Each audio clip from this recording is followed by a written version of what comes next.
A subscriber recently asked me I'd like the video comparing Sucrose versus Venti since I'm saving for Venti but I am enjoying Sucrose a lot.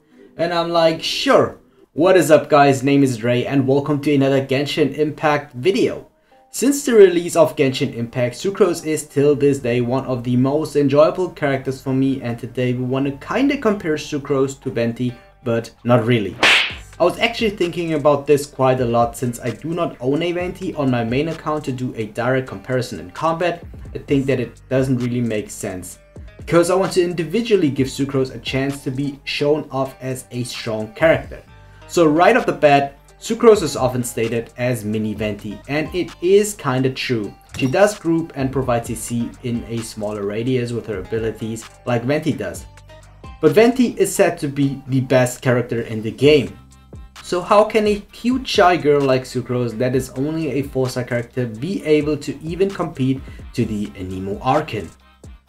Today, we want to go against the matter and show off that Sucrose doesn't stand in the shadows of Venti.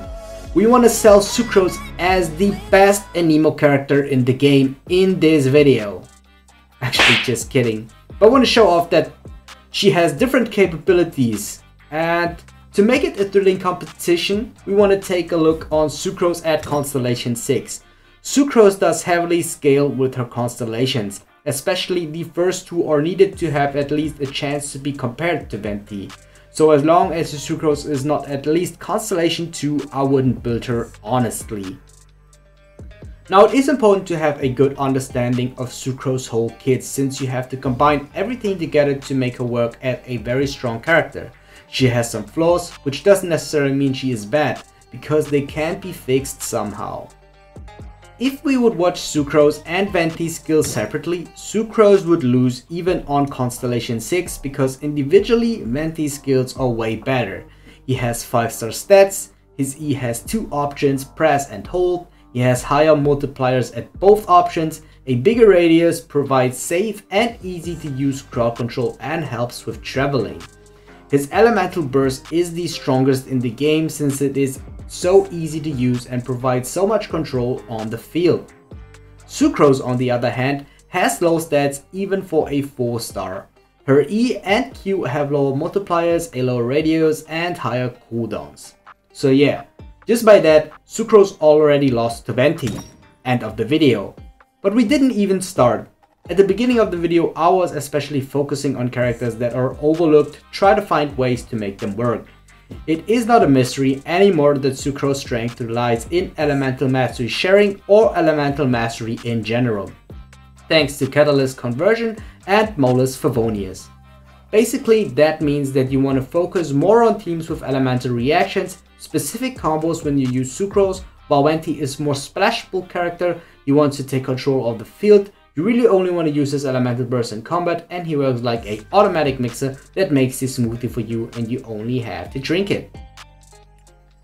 Let's talk about Sucrose's issues, positives, how they are or can be fixed and optimized.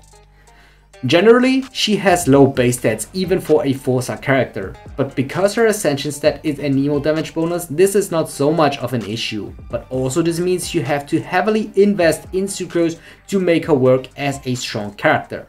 While Venti is good if you don't invest in him, and even better if you invest in him. So we could say that Sucrose is more of an endgame focused character, while Venti is a character that is good in all progression stages of the game. So, the issues are she has a high cooldown on her elemental skill, high energy cost on her elemental burst, a low duration in relation to a high cooldown on her elemental burst, and her full EM sharing needs the setup or management.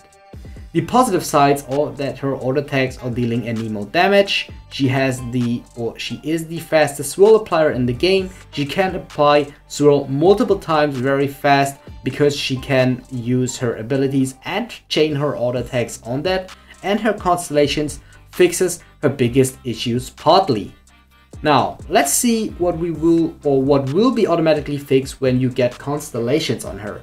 So, Constellation 1 gives 1 additional charge on her E, which gives you much better control on the management and usage between the charges and to have a higher energy gain. The elemental skill of her generates 4 anemo particles guaranteed, so this doubles the regeneration, which partly fixes the high energy cost on her elemental burst too. Constellation 2 increases the duration of her elemental burst for 2 seconds. That makes it at least as long as the duration from Venti's elemental burst. The off time is still 12 seconds, but it is still a really good constellation. Constellation 4 can reduce cooldown of her E by 1 till 7 seconds every 7 auto attacks. Actually, this one is pretty good if you heavily invest in her as a DPS, but honestly for most of the Sucrose users I don't think that this is really practical.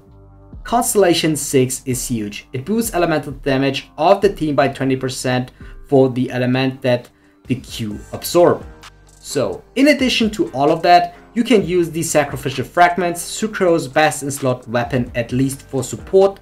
It adds an additional charge on her E with a 40% chance on refinement 1, adding plus 10% chance with every refinement on the weapon. Since Constellation 1 gives a guaranteed charge on her E, you have 2 chances to trigger the third charge through sacrificial fragments when it is only at refinement rank 1. The weapon is basically tailor-made for Sucrose since it also gives elemental mastery as a substat, which helps your team. So what does it mean being able to do 3 charges on the E? Being able to do 3 charges on the E triples the damage and the energy gain of the elemental skill. Also, you will be able to maintain and control the elemental mastery sharing on her abilities much easier. Your auto attacks will still be very useful to trigger double swirl, but you don't rely on them generally anymore. With 12 anemo particles, you also shouldn't have too much energy issues with the elemental burst. So, what is left to change the character? Yes, artifacts. For this there's basically just one set. You always want to go for 4-piece Viridescent Vanilla. Don't think of any other combination on Sucrose, since she can make use out of the 4-piece set bonus so effectively.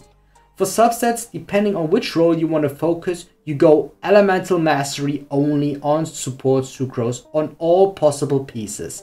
Yes, on all, including Timepiece, Goblet and Circlet. Because this is actually the only way to get out of the shadows of Venti.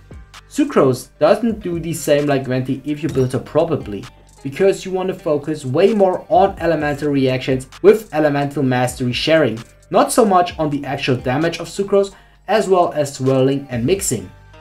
So keep in mind with this guide we want a Sucrose to be a separate character for herself and not a mini Venti or a substitute for him. We want her to be a different character.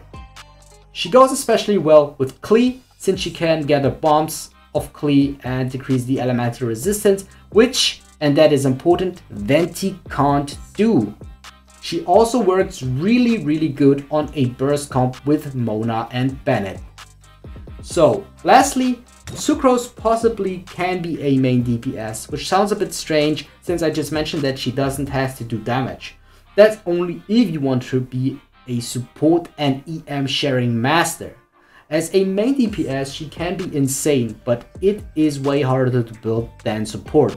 It will need a even higher investment that will pay off at the end if you really want to use Sucrose, but I personally wouldn't recommend it if you are not 100% committed into the character, since the support build is also really investment heavy already. So for weapons, on the main DPS route, Skyward Atlas is her best option because it can increase her elemental damage, followed by Lost Prayer, Witsiv and Solar Pearl. The hardest thing is to get all these stats together, since you want to aim for about 1700 plus attack, 50% crit rate minimum and be in the range of about 150% crit damage. So to sum everything up, Sucrose is an amazing character and shouldn't stand in the shadows of Venti. Her abilities are actually doing the same, but the usage and the function behind them is different, and that is the important key that you want to keep in mind when you use Sucrose. She does need a lot of investment to work really well, but after using her for nearly half a year now, I can tell you that it will pay off.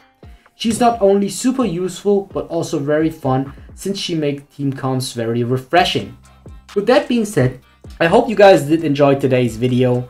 That was a bit different, But if you made it until here, like, comment and subscribe, it would help me out a lot, and I see you guys next time.